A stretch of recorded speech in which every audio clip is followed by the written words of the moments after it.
Hi there, and welcome to another Papetti Math YouTube video tutorial where I'm going to be teaching you, yes you, Algebra 1.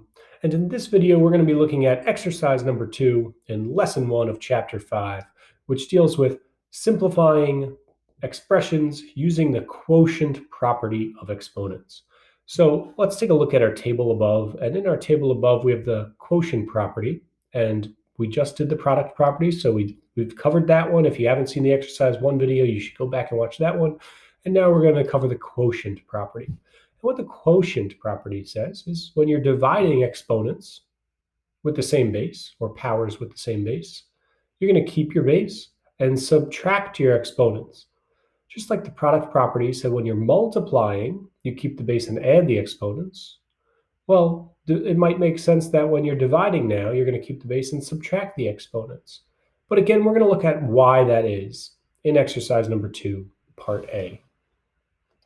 And we're going to look at x to the 10th times x to the 5th. And x to the 10th can be rewritten as x times x times x times x times x times x times x times x times x times x.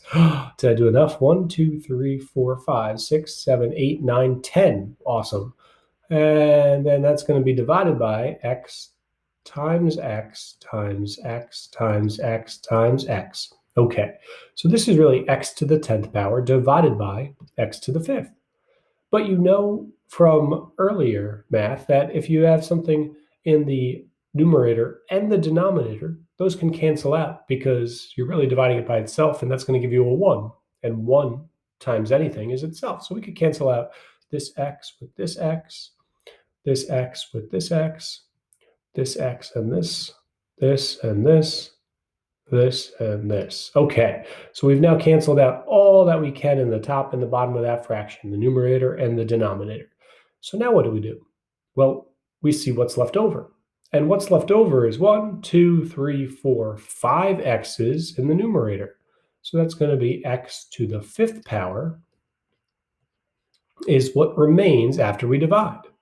And the easier way to get that, the shortcut way, is using the quotient property rule, which says to take the 10 and the 5 and subtract them.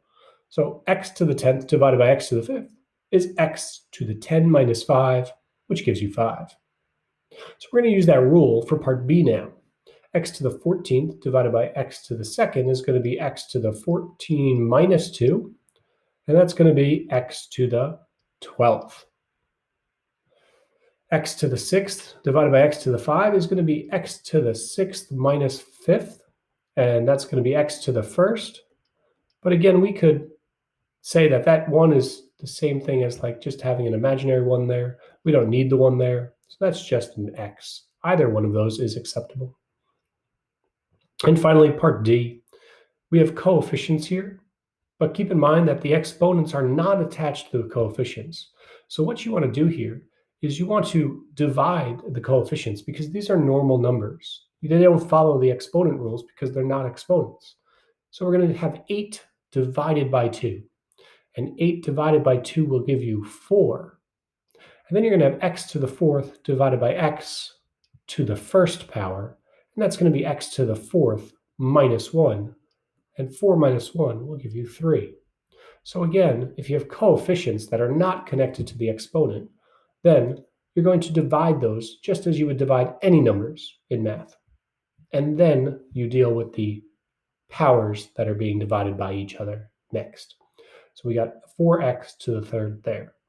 Now in this exercise, you learned the very basics of using the quotient property to simplify exponential expressions. And if this video is helpful, give it a thumbs up, and you are now ready to go on to exercise number 3. Thank you for watching.